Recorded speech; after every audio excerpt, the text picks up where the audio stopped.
What's up, vintage motorcycle friends, and welcome to episode 15 of A Bike and a Beer, the show where every Saturday I feature an incredible vintage motorcycle with an appropriately paired beer. If you're joining me for the first time today, welcome. Thank you so much. Feel free to subscribe right there if you like what I'm doing here. And if you've come back every Saturday, thank you so much for your support. Really do appreciate it. We've got a real showstopper here today, folks. This is a Dick Mann built custom trials bike, and it's built around the holy grail of BSA, and probably all other British makes too, the 500 Gold Star. And I'm beyond excited to share it with you. So with that said, we're going to be drinking a Holy Grail beer today. This is Holy Grail, a Monty Python reference, by the way. It's an amber gold ale, jokingly tempered over burning witches. It's made by Black Sheep Brewery, which is a UK-based brewery, started by Paul Theakston, who's a fifth-generation brewer. So let's crack it open, see what it tastes like.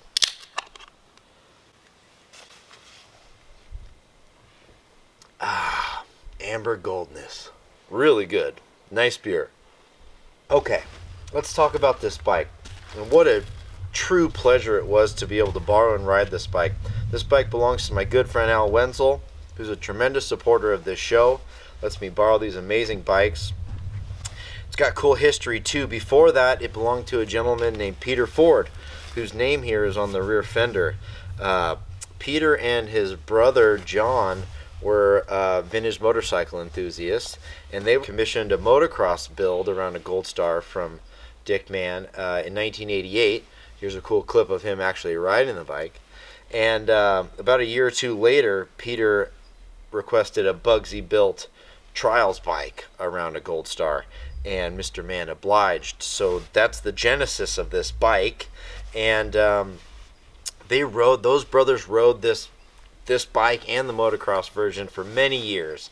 And then upon their passing, when it came time to move the bike on to a new owner, Margaret, who was Peter's faithful companion, expressed the importance that the two bikes stay together. And so my buddy Alan bought the bikes. He did just that. And his brother, actually, Brian, rides and races the motocross version of this bike very frequently. And Al rides and enjoys this amazing trials bike. So pretty cool history there. Let's take a closer look at the bike. Now, I have talked about Dick Mann in other episodes. Feel free to check those out right here. But if you don't know who he is, he's a two-time AMA world champion. He's a motorcycle Hall of Famer.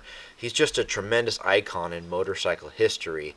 On top of all that, he's respected by everyone, and he's a really humble guy. So we miss him. He passed away last year in 2021. Unfortunately, I never had the chance to meet him, but I hang out with a lot of people that got to hang out with him, and everyone's got the same take on Dick Mann, that he was just pretty much the best guy ever. Now, although Dick Mann is not really known professionally as a trials rider, he certainly was capable of doing it, and he was very keen on trials riding. In fact, he helped put on what was likely the first English trials event in California in 1949 with his club in Richmond. And if you're unfamiliar with Gold Stars were made from 1938 to 1963, and they pretty much reigned for those eras as the best performing motorcycle. I'm sure there's some people who might argue that, but we'll call it a dominating force at the least, especially for a single. Alright, let's take a closer look at some of the components on this bike. Acron rims, front and rear, made in Spain, shouldered, alloy. This hub here is off of a Triumph Tiger Cub. Small, lightweight, but also has a good bite to it. Ceriani forks, some fork boosts to keep everything nice and clean. Alloy front fender here. These number plates are really cool. They're made by a guy in Stockton, and they resemble the old trials plates from the 60s, where it's basically a pedestrian slicer under a plate. This is a Gold Star frame, so it's a duplex style cradle frame, very similar to an A10 frame, except for Gold Stars need this hoop right here to clear the bottom end. This is where it's at right here. See that? You can't buy that. You just gotta earn it. And the glorious 500cc big single Gold Star engine, baby. This iconic timing cover, the piled arms logo on here, which, by the way, if you don't know, refers to BSA's primary focus in the late 1800s, which was making guns. This motor is a 1953 BB34 Gold Star motor, so it still has the smaller fins on it. I love this exhaust here. I'm pretty sure this is a Sammy Miller exhaust muffler there that exits out, and then I think this bike was ridden at Hollister, so it's got a clever spark arrestor on it as well. Camel concentric, actually a 626 on here, so smaller concentric carb feeding this beast. And this gearbox is really rare. This is a real Trials Torrington gearbox. Torrington refers to needle bearing in there instead of bushing, which is a big upgrade. It's got rear set pegs. I believe these pegs are from Matt at Speed and Sport. And since they're rear set and you want to keep the gear shift lever out of the way so it doesn't get smashed on any rocks, this gear shift lever is shortened, and it's also set up in a reverse configuration to keep it out of the way. Early Terry Weedy Kickstarter here. Got some NJBs on the back here. Excellent performing rear shocks. That iconic Made in England logo, which is from the British manufacturers. Later on, Dick would actually have those made, and it would say remade in Nevada, which is where he moved to eventually. But this bike was actually made in the Richmond days.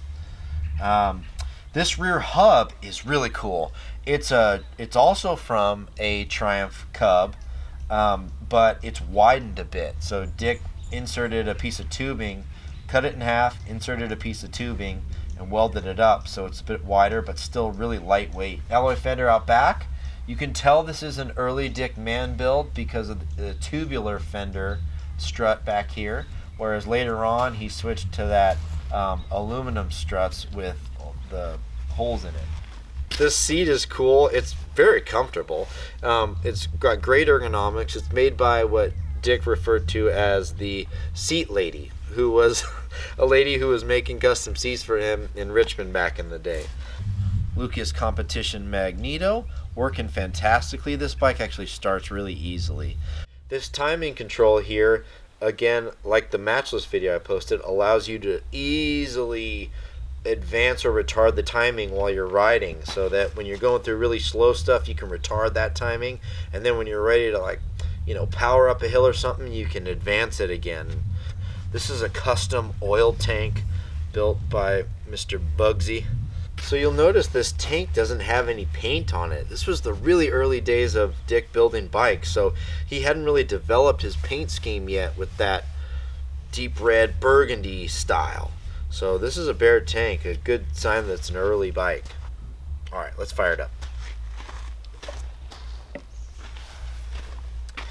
Okay, petcock is on. Give it a tickle.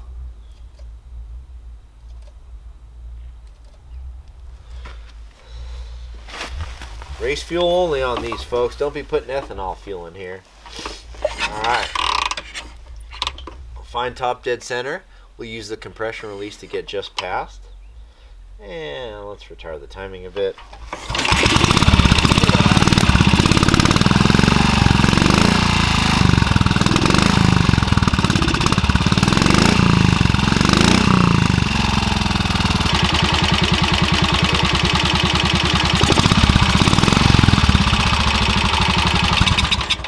That is a well-tuned Trials machine right there. I had an absolute pleasure riding it. I could ride it all day, every day, from now until the end of time. But it's got to go back to my buddy Alan, and I know he's enjoying the heck out of this bike too.